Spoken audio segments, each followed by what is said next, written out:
Hey guys, what's up? Matt here. Welcome to another episode of Just a Tip. Just for a minute, we're just gonna see how it feels.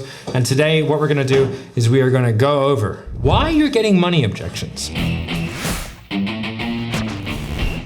Fundamentally, what is a money objection? It's a value-based objection. I do not see, I have a $10,000 problem and I see yours as a $10,000 solution. Do you know what I mean? Or you have a $10,000 solution, I'm only seeing it as a $10,000 problem. And so what we have to do is we have to get that $10,000 solution to solve a $100,000 problem.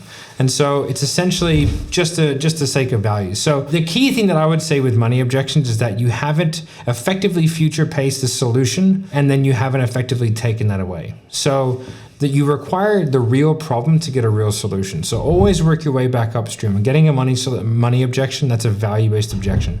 Do I need to look at my pitch? Is my pitch not hitting their particular problems very well? Is it really generic? If so, fix that. Then go up. Okay, am I really nailing down consequence questions? Am I talking about, money consequences?